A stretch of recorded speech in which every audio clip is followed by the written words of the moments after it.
இல்லை இல்லை என்னன்னா இல்லை இல்லை என்னன்னா நான் சொல்கிறேன் உங்களுக்கு மொத்தம் எடுத்ததில் போன வருஷம் 11,50,000 பேருக்கு வந்து 11,50,000 இல்லை நான் விளக்க சொல்கிறேன் 11,50,000 பேருக்கான இது வந்து 2 மடங்கு 3 மடங்கு பில்லு வந்திருக்கு. இந்த வருஷம் 9,60,000 பேருக்கு வந்து 2 மடங்கு 3 மடங்கு மேலே பில்லு வந்திருக்கு. ஸோ அதில் ஒரு சில பேர்களுக்கு எடுத்து நம்ம ரொட்டீன் செக்கப் தான் பண்ணிட்டு இருக்கோமா தவிர்த்து ரொட்டீன் செக்கப்புக்கான உள்ள இருக்கு அந்த ரொட்டீன் செக்கப்புக்கு பண்ண அறிக்கை தான் இதில் எந்த கம்ப்ளைண்ட்டும் வரல. 3,70,000 பேர் கம்ப்ளைண்ட்லாம் பண்ணலை. நம்ம வந்து இல்லை இல்லை நாங்கள் தான் சொல்கிறோம். இல்லை நான் தான் அதுக்கு சொல்கிறேன் விளக்கம் என்னென்ன இருங்க 3.7 lakhs மட்டும் இல்லை நான் சொல்கிறேன் கேளுங்க 3.7 lakhs 70 lakhs மட்டும் இல்லை 9 lakhs இருங்க அதான் சொல்கிறேன் 9 லட்சத்து இல்லை 9 லட்சத்து சொல்கிறேன் கேளுங்க 9,50,000 பேருக்கு வந்து இது மாதிரியான 3 மடங்கு வந்திருக்கு. அது போன வருஷத்தை விட 2 லட்சம் கம்மி. அதில் 3,70,000 பேருக்கு நம்ம வந்து இப்போ ரொட்டீன் செக்கப் நம்ம பண்ணிட்டு இருக்கோம்.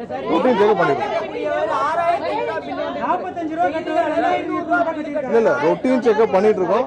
இப்போ இன்னொரு ஒரு வாரத்தில் இந்த ஹைப்பில் எல்லாத்துக்குமே வந்து ஒரு ரொட்டீன் செக்கப்ல எல்லாருக்கும் திரும்ப அசஸ்மெண்ட் பண்ணி நம்ம முதலமைச்சர் வரக்கூடிய திங்கட்கிழமை மேகதாது விவகாரம் கர்நாடகா போறாரா இல்லையா சார்? முதலமைச்சர் தெளிவே இல்ல. டி.கே. சிவகுமார் வந்து சிஎம் வராருன்னு சொல்றாரு. தமிழ்நாடு இல்ல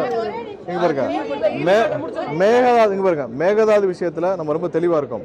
நேற்று கூட வந்து அதிமுக தரப்புல தேவையில்லாமல் வந்து ஒரு ஒரு ரிட் ஒன்று ஃபைல் பண்ணியிருக்காங்க. அதுவும் திரு அக்ரி கிருஷ்ணமூர்த்தி அவர் தெரிஞ்சு ஃபைல் பண்றாரா தெரியாம ஃபைல் பண்றான்னு தெரியல. ஏன்னா சட்டசபையில் அவங்க எல்லாம் இருந்தப்போ தான் அந்த தீர்மானம் நிறைவேற்றப்பட்டுச்சு.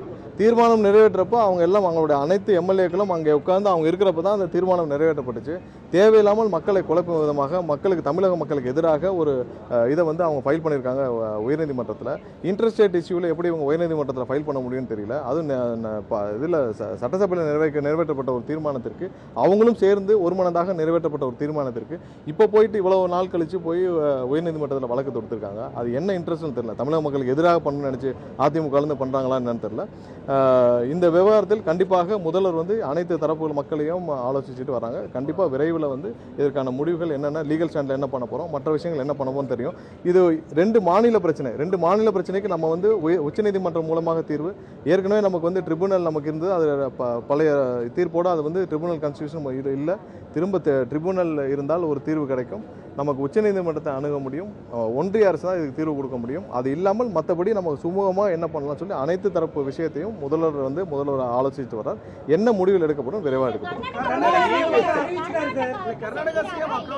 இல்லை அது சம்பந்தமாக முதல்வர் வந்து இதற்கு முன்னால் என்னென்ன முயற்சிகள் எடுக்கப்பட்டது, என்னென்ன முயற்சிகளில் சுமூகமான உறவுகள் முடிவுகள் எடுக்கப்பட்டது, இது எல்லாத்தையும் ஆராய்ந்து விரைவாக முதல்வர் வந்து இதுக்கான என்ன முடிவுகளும் அறிவிப்பார்.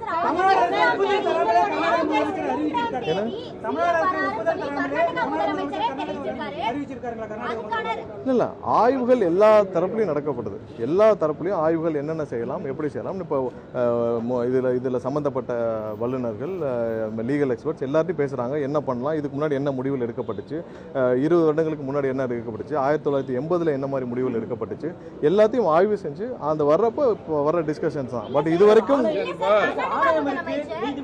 காவிரி மேலாண்மை வந்து தண்ணி திறந்து விட சொல்லி திறந்து வர்றாங்களா இல்லையா? இல்ல ஆணையத்திலிருந்து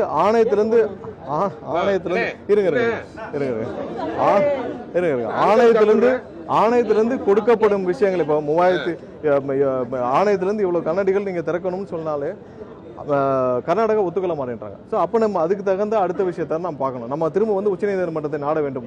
ஒரு வகையில் லீகலில் நமக்கு வந்து உச்சநீதிமன்றம் மூலமாக நமக்கு வந்து தேவையான நீரை பெற வேண்டும். அடுத்து இதை சரியாக முறையாக செய்து கொடுக்க ஒன்றிய அரசு செய்ய வேண்டும். அவங்களுடைய ஒன்றிய அரசுடைய அமைச்சரை வந்து தவறாக தமிழக மக்களுக்கு எதிராக பேசிட்டு வர்றார். அவருக்கே வந்து கடைசியாக இறுதி தீர்ப்பு உச்சநீதிமன்றத்தில் இறுதி தீர்ப்பில் கீழ்மலை மாநிலங்களுக்கு நீங்கள் அவங்களை கேட்காமல் ஒரு சின்ன ஒரு 0.01 TMC கூட வெளியில் போகக்கூடாது. ஸோ அதையே புரியாமல் வந்து பாஜகவுடைய அமைச்சரே பேசிட்டு வராரு.